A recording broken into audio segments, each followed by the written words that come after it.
всю жизнь здесь Кослаем. Водораздел тут рек. Туда начинается уже Азия, там Европа. С этого озера уже реки начинают туда, в Европу течь. А вот эти вот в Азию идут. Вот это вот хребет, последняя река,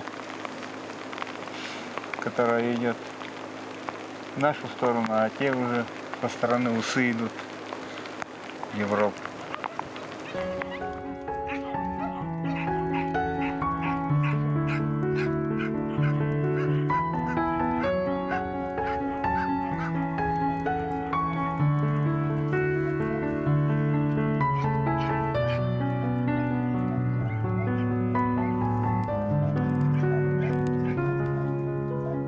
Здесь родился 55 лет назад. Каждый год сюда.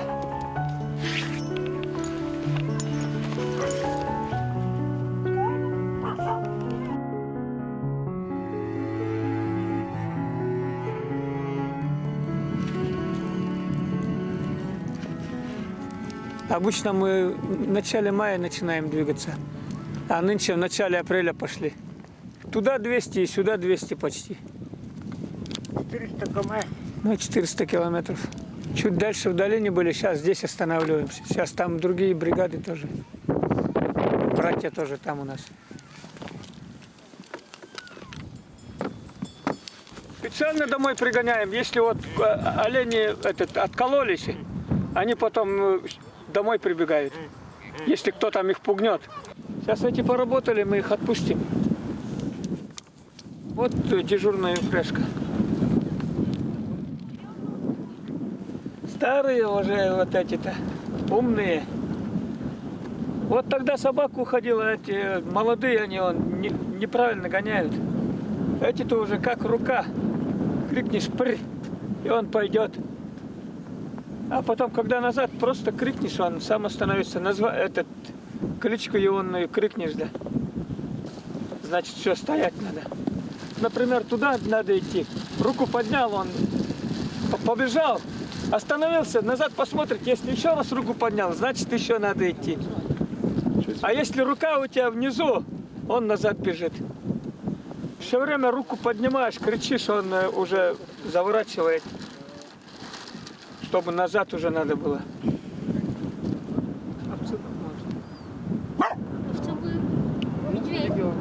На том дежурстве приходил медведь. Когда оленей доходило, оленей чуть-чуть пугнул, назад отошел, кусты залез, смотрит. Молодой медведь. Костя, что делал, медведя увидел? Крикнул. Если побежишь, он может за тобой пойти. Собаку не надо к нему пускать. Собаку пустишь, он за собакой к тебе придет. А собака-то все равно испугается и к хозяину бежит. В сторону он не убежит никак. На литовке так-то медведь-то оленей не трогает. Волк иногда бывает. Сейчас же светлый день. Постоянно олень на виду.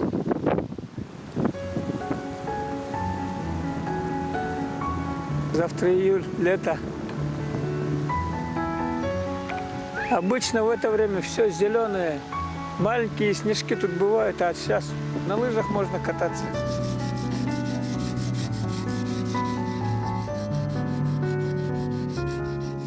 Отдыхаем, живем.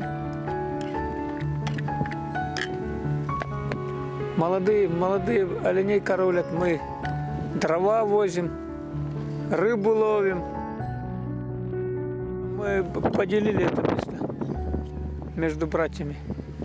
Там у меня двоюродный брат тоже. Родной брат впереди кослает. У него 13 детей.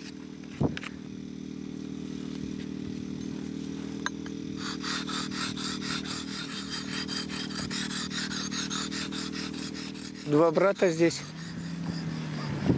У меня двое. Две дочки. У Олега две дочери, два сына. У Юры две дочери и три сына. и зять со мной кослает. Вот ветеринар, друг у меня. Тоже с вами. Угу. Оленей лечит.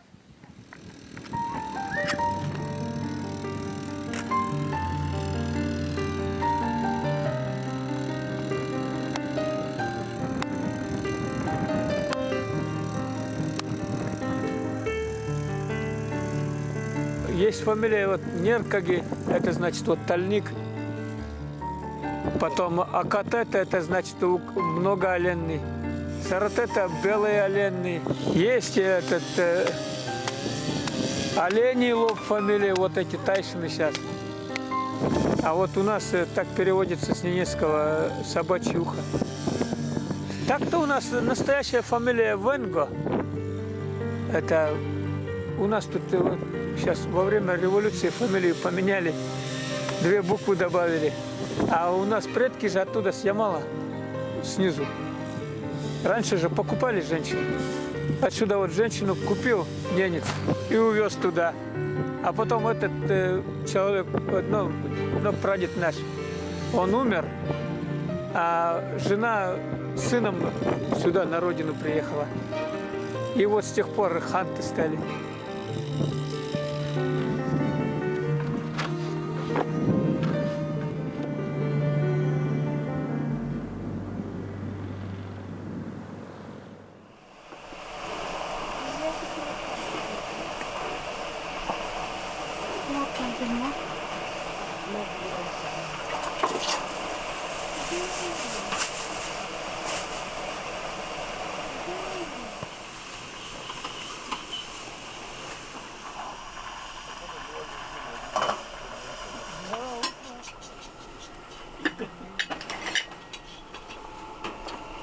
Да, цветочек.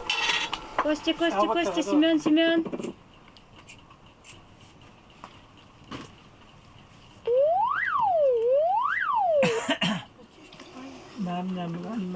Kaçki götür. Koşu koyu kevan kovuyu buna. Kaçki kevan verdi. Şimdi koyu kevan. Солнышко проснулось. Солнышко проснулось. Пятки появились. Киса. Нет, не гонят их. Пять. Хотя, Все время дожди. Осенью уходим, дожди. Туда приходим, там солнце. И комара мало. Снежники тут, ледники. Сегодня 1, а комар вот только появился. Обычно там за горами он появляется рано. Числах 15-20 июня. Уже комар. Олени кружатся. А здесь вот на полмесяца попозже появляется комар.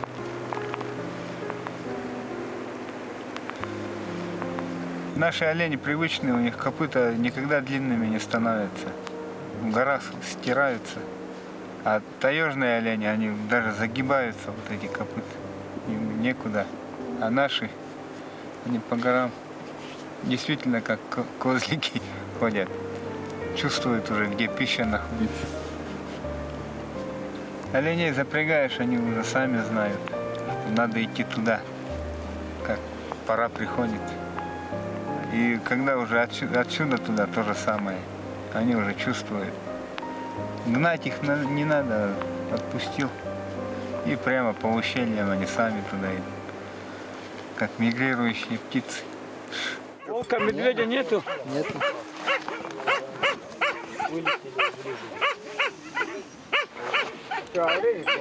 Комаров не было, да оленей на одном месте кушают.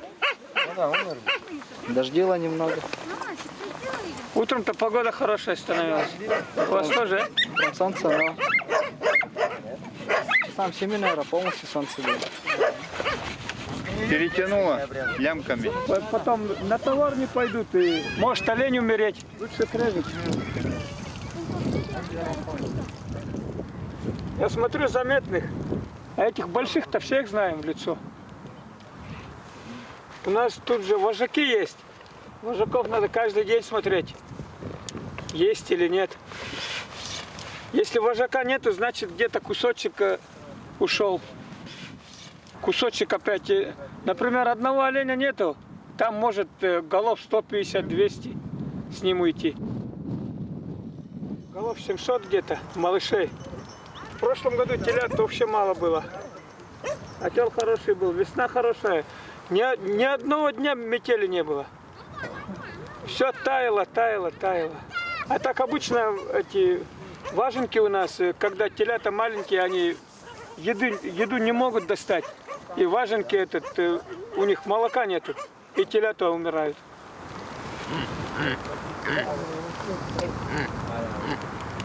Хорошо поели, спят, отдыхают. Сейчас часик поспят и начнем их опять работать. Потом опять часик поспят и пойдут до вечера.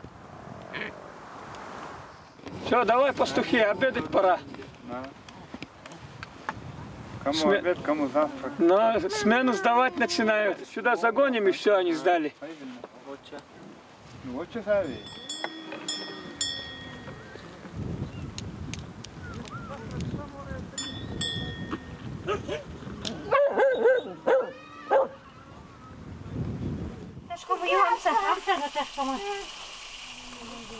Все, кормилец вернулся.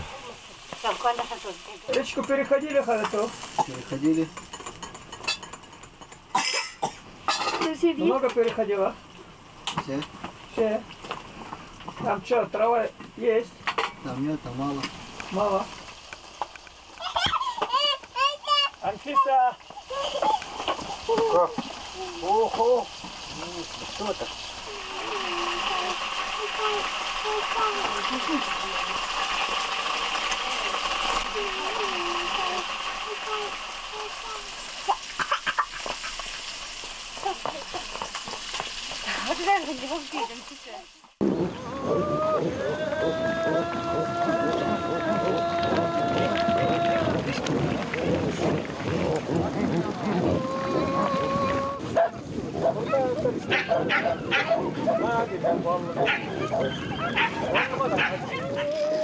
Когда панты будем резать, наверное, будет ловить.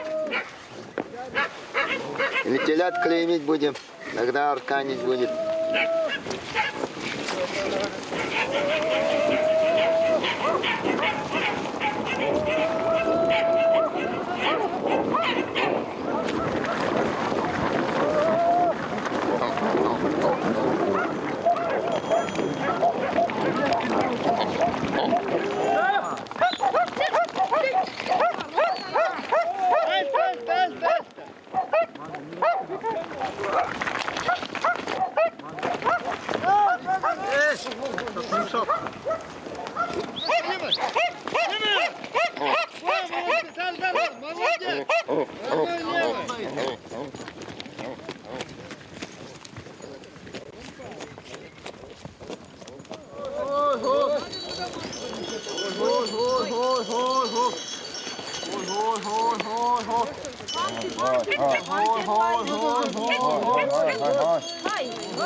Живая сберкасса оленей.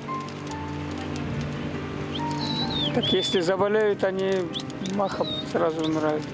Бывает иногда у нас в 90-х годах почти полностью стадо умерло от болезни. Вот копытка. Сейчас говорю, вот эти новые лекарства, препараты хорошие. Укол поставил, на второй день уже не хромает олень. У него по всему организму вроде расходится и болезнь не развивается дальше. Сразу не подлечить-то, рана гноится. Там рука полностью опухнет, олень умирает. А если не поймаешь, на второй день все уже бесполезно. Уже укол ставь, не ставь. Уже болезнь прогрессирует. Внутри легкие, все берет за раз.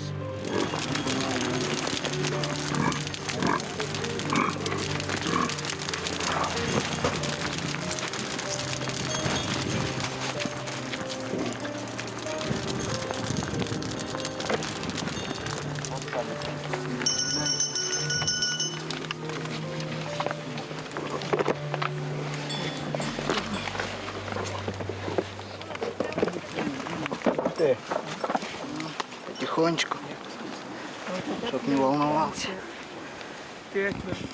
Нермы привезу. Зимой на снегоходе ездил, нермы привез. Это что такое?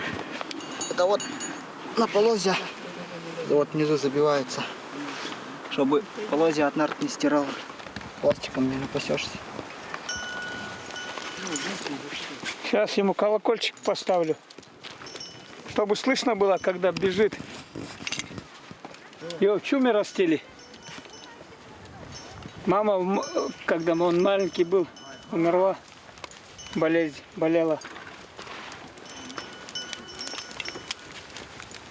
Из таких оленей хорошие олени вырастают, которые крепко бегают.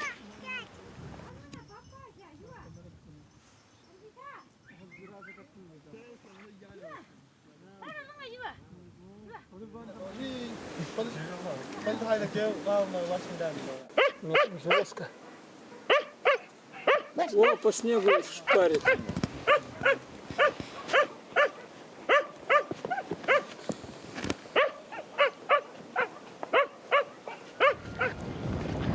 А сейчас чья смена начнется сегодня? Сегодня Леня с Димой.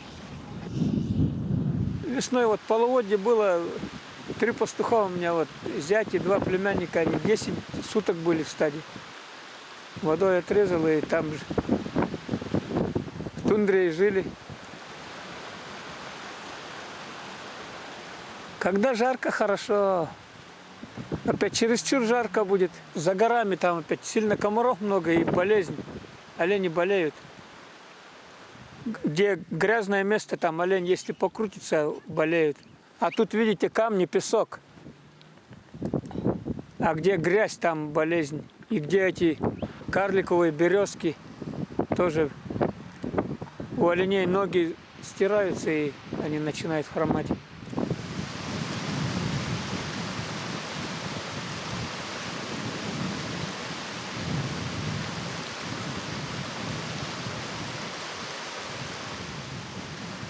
Дима. Шатл. Йоп такалаган дам хужамба. Сзади оленей больше не осталось там? Нет. А, понял. Так потихоньку вперед делай. Туда за хойль ламаналгасти. Ага. А ты вот этот белый снег-то прошел? Ручей перешел? Не, вот где пыль начинается там. А, понял. Потом, где вот ближе речки, там обратно я сделаю. Там скучкую. Ага. Хойль, там чай сварим. Ладно, давай, до связи.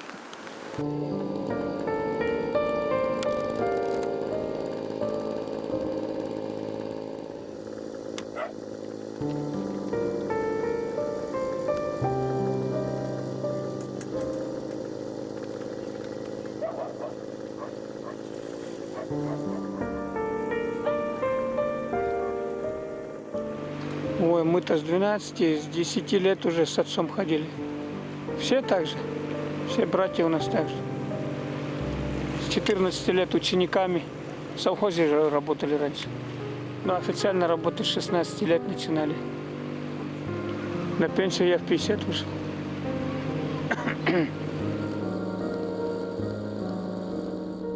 А мы когда кастали этот телевизор не включали, сейчас включили. Первое время смотрят, потом, но им уже тоже не интересно. Антита, Илюша, кева, Лила, ты считаешь, ты умная. 9 внуков. У Юры только одна дочь. Она врачом работает. Остальные все в тундре.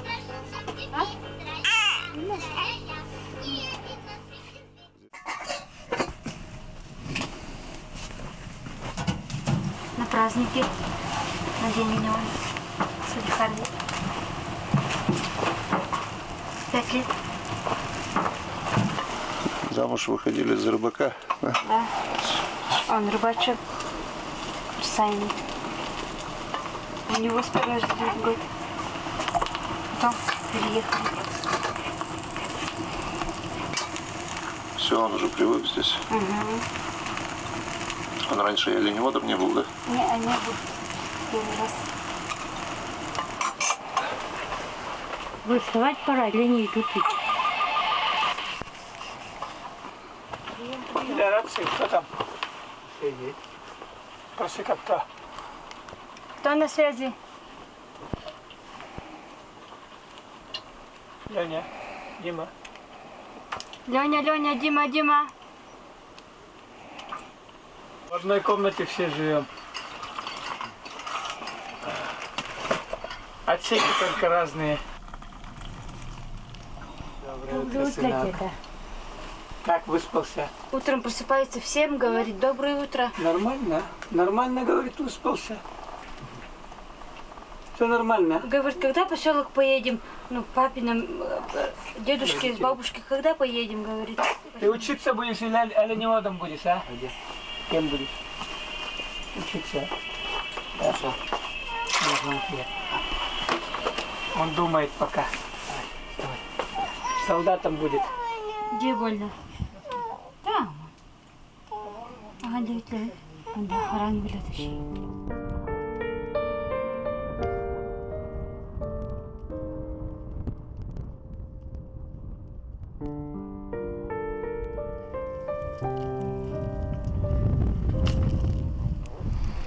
Консервы варить мясные. Оленину. Целый день топить жарко будет в чуме. А костер долго не топили, тоже интересно. Как будто поход. Дождались первый день лета. Бывает. 5. А? Леонид, добрый день.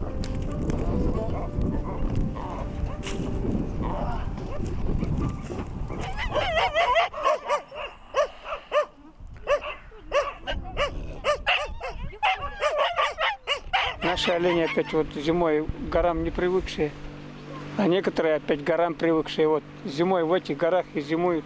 Эти горы все занятые, вот эти горы занятые. И там возле Харпа вот горы тоже занятые все. Сюда воркутинские оленеводы приходят.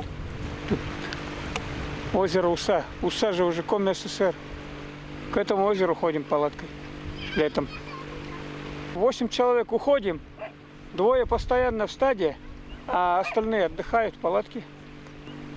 Придем сюда, мясо привезем, шкуры, опять уходим.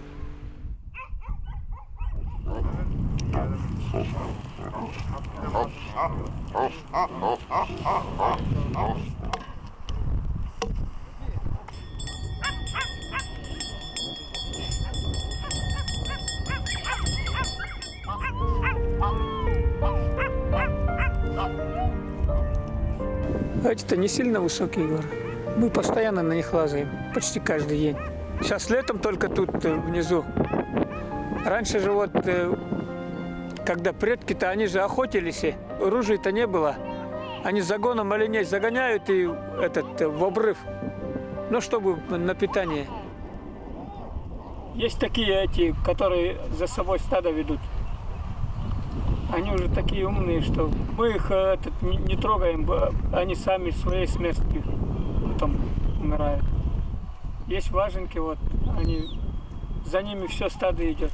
Буран поехал, и вожак крикнешь, и он за тобой идет. Оу! Андрей, наверное, Да, Анфиса, толкай. Давай, рули. Давай, Илюха, давай. Надо вот эти места, пускай олени покушают. А сейчас пойдем, где-то недели-две там побудем. Придем тут вот, где снег, там все растает, листва новая появится, опять олени покушают. Пару деньков побудем, опять туда уйдем направо. Потом вниз опять пойдем. Вон, Анфиса какая маленькая, сильная. Давай, давай, давай, давай.